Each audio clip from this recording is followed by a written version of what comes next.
गुरुकिरण science academy मध्ये मी आकाश विटेकर तुमचं सायन्सचा मास्तर तुमचे सहर्ष स्वागत करतो.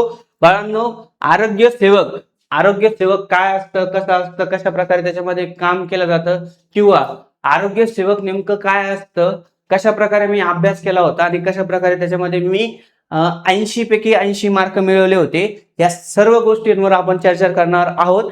सर्वप्रथम मी आकाश विटेकर तुमचे गुरुकिरण सायन्स अकॅडमी मध्ये सहर्ष स्वागत करतो. बाळांनो, आपल्या युट्यूब चॅनल वरती म्हणजे तुम्हाला युट्यूब चॅनलचं नाव सांगतो मी, गुरुकिरण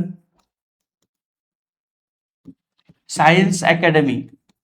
ओके, या चॅनलला सबस्क्राईब करा, लाईक करा, शेअर करा. ठीक आहे, कारण या चॅनल वरती तुम्हाला सायन्स विषयामध्ये MPSC असो, आरोग्य सेवक असो, आरोग्य भरती असो किंवा 8वी 9वी 10वी असो, याबद्दल सविस्तर माहिती मी तुम्हाला अवेलेबल करून देणार आहे. आणि याच्यामध्ये तुम्हाला सविस्तर कंटेंट, सगळ्या गोष्टी, सगळे चॅप्टर मी तुम्हाला देणार आहे. ओके, त्यासाठी लवकरात लवकर चॅनलला सबस्क्राईब करा आणि आपल्या मित्रमैत्रिणींना पर्यंत पोहोचवा, कारण तुमच्यासाठी अतिशय महत्वाची माहिती या चॅनल वरती मी घेऊन आलो आहे. ओके, तर बघा मित्रांनो, की आपला जो आरोग्य सेवक असतो, आरोग्य सेवक, ठीक आहे, आरोग्य सेवक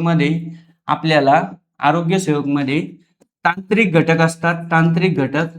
ओके, प्लस अतांत्रिक असतात, तांत्रिक आणि अतांत्रिक.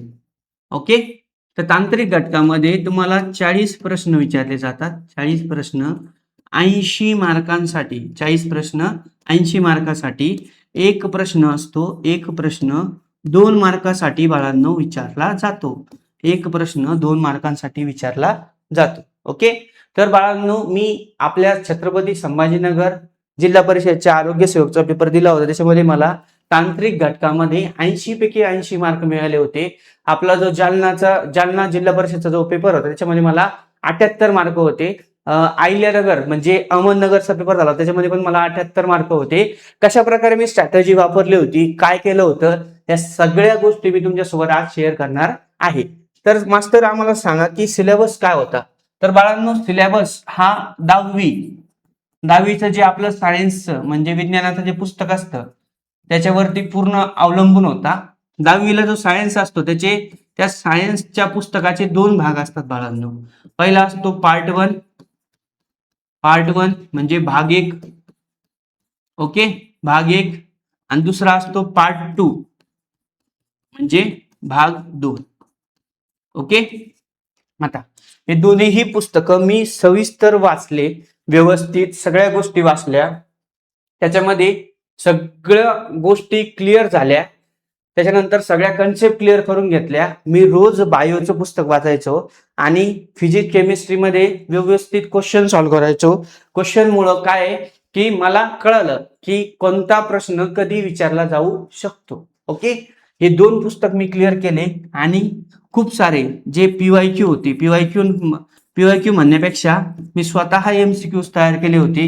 ते MCQs प्रत्येक चॅप्टरचे 300 क्वेश्चन मी सॉल्व्ह केले होते. बाळांनो, जर आपण एका टॉपिक वरती 300 प्रश्न सॉल्व्ह करू लागलो तर याच्या व्यतिरिक्त आपल्याला काहीही विचारल्या जाऊ शकत नाही. ओके, तर यावेळेस आपण सर्व मिळून म्हणजे तुम्ही आणि मी मिळून आरोग्य सेवकची तयारी करूया आणि 100% आरोग्य सेवक होऊया. ओके, तर बाळांनो, पार्ट 1 मध्ये, सायन्स पार्ट 1 मध्ये सर कोणते कोणते चॅप्टर आपल्याला आहेत, सायन्स पार्ट 1 मध्ये कोणते कोणते चॅप्टर. बाळांनो, सगळ्यात पहिली ग्रॅव्हिटेशन नावाचा एक चॅप्टर आहे, ग्रॅव्हिटेशन. ओके, ग्रॅव्हिटेशन चॅप्टर मध्ये गुरुत्वाकर्षण म्हणतो आपण त्याला. ग्रॅव्हिटी काय असतं, कशा प्रकारे असतं, या सगळ्या गोष्टी तुम्हाला या चॅप्टर मध्ये सांगितलेल्या आहेत. ओके, ग्रॅव्हिटी कसं असतं, कशा प्रकारे ते काम करतं, स्मॉल जी ची व्हॅल्यू काय असते. ओके, त्याच्यानंतर वेट आणि मास मध्ये काय फरक असतो, या सगळ्या गोष्टी तुम्हाला विचारल्या जातात. म्हणजे याच्यावरती प्रश्न विचारला गेला होता. ओके, त्याच्यानंतर सेकंड चॅप्टर जो होता ना बाळांनो, त्याचं नाव होतं पिरियडिक क्लासिफिकेशन ऑफ एलिमेंट. म्हणजे सेकंड जो चॅप्टर असतो ना, त्याचं नाव होतं पिरियडिक क्लासिफिकेशन ऑफ एलिमेंट, म्हणजे मूलद्रव्याची आवर्त सारणी. याच्यामध्ये तुम्हाला घन काय असतात, आवर्त काय असतात, कोणत्या शास्त्रज्ञांनी कधी त्यांचा शोध लावला, या सगळ्या गोष्टीची सविस्तर माहिती या चॅप्टर मध्ये तुम्हाला दिलेली आहे. आणि हा चॅप्टर खूप सोपा आहे बाळांनो. 4 ते 5 सायंटिस्ट आहे. त्याच्यानंतर तुम्हाला कशा प्रकारे गुणधर्म बदलतात, आवर्त गुणधर्म काय असतात, कशा प्रकारे ते बदलतात, हे सर्व या चॅप्टर मध्ये तुम्हाला सांगितलेलं आहे. 3 नंबरचा टॉपिक आहे बघा बाळांनो, केमिकल रिएक्शन. कोणता आहे? केमिकल रिएक्शन म्हणजे रासायनिक अभिक्रिया. केमिकल रिएक्शन टॉपिक मध्ये, रासायनिक अभिक्रिया या टॉपिक मध्ये तुम्हाला सविस्तर सांगितलंय की रासायनिक अभिक्रिया काय असते, उत्पादित काय असतो, त्याच्यानंतर अभिकारक काय असतो, रासायनिक अभिक्रियांचे प्रकार किती असतात, या सगळ्या गोष्टी तुम्हाला सविस्तरपणे सांगितलेल्या आहेत. ओके. 4 नंबरचा टॉपिक आहे बघा, effects of electric current. Okay, म्हणजे विद्युत धारेचे परिणाम. विद्युत धारेचे परिणाम हा टॉपिक सांगितलाय. याच्यामध्ये तुम्हाला जनरेटर, मोटर, ठीक आहे, जूलचा लॉ काय असतो, पॉवर काय असते, या सगळ्या गोष्टी एक्सप्लेन केलेल्या आहेत. ओके, 4 टॉपिक झाले. हे सायन्स 1 चे अतिशय महत्वाचे 4 टॉपिक इथं मी तुम्हाला सांगितले. ओके. त्याच्यानंतर बघा 5 नंबरला तुम्हाला टॉपिक होता हीट. हीट नावाचा. हीट म्हणजे उष्णता. हीट काय असते, अप्रकट उष्णता काय असते, कशा प्रकारे आपण त्यांचे एकक सांगू शकतो, युनिट सांगू शकतो, या सगळ्या गोष्टी इथं सांगितलेल्या आहेत. ओके, नक्की. त्याच्यानंतर बघा तुम्हाला रिफ्रॅक्शन नावाचा एक टॉपिक आहे 6 नंबरला. रिफ्रॅक्शन, ठीक आहे, अपवर्तन म्हणतो आपण त्याला. काय म्हणतो? अपवर्तन. ठीक आहे. रिफ्रॅक्शन काय असतं, कशा प्रकारे ते काम करतं, कोणत्या माध्यमातून कोणत्या माध्यमातून जाताना काय होतं, या सगळ्या गोष्टी तुम्हाला इथे सांगितलेल्या आहे. ओके. त्याच्यानंतर तुम्हाला लेन्सेस म्हणजे भिंग नावाचा टॉपिक सांगितलेला आहे. बरोबर. लेन्स काय असते, त्याचे टाईप काय असतात, अंतर्वक्र, बहिर्वक्र, ठीक आहे, या सगळ्या गोष्टी तुम्हाला इथे एक्सप्लेन करून सांगितलेल्या आहेत बाळांनो. ओके. त्याच्यानंतर तुम्हाला मेटलर्जी, धातू विज्ञान. मेटलर्जी म्हणजे काय बाळांनो? धातू विज्ञान हा चॅप्टर सांगितलेला आहे. धातू विज्ञान हा चॅप्टर सांगितलेला आहे. ओके, झालं. त्याच्यानंतर कार्बन कंपाऊंड. बरोबर. कार्बनी संयुग म्हणजे कार्बन कंपाऊंड काय असतो, बरोबर, त्याच्यामध्ये कोणता बॉन्ड असतो, कशा प्रकारे आपण त्याचं डिव्हिजन करू शकतो, या सगळ्या गोष्टी आपल्याला इथं सांगितलेल्या आहेत. ओके, नक्की.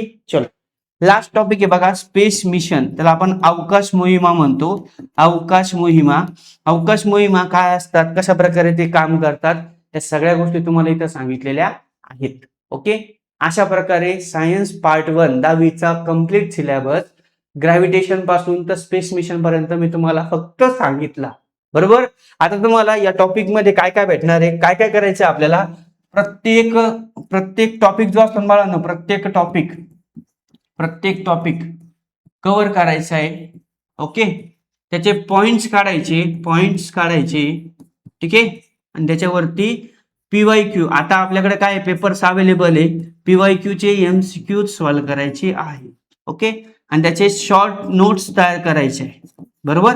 एवढं सगळं करून तुम्हीही माझ्यासारखे 80 पैकी 80 मार्क आरोग्य सेवक मध्ये तांत्रिक घटकामध्ये मिळवू शकतात.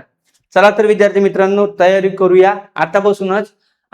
जाहिरात कधी येईल सर, काय होईल हे सांगता नाही येत, म्हणजे लवकरात लवकर जाहिरात येईल, पण मग जाहिरात येण्याच्या आधीपासून आपण तयारी लागूया आणि लवकरात लवकर पूर्ण तयारी करून 100% आरोग्य सेवक होऊया.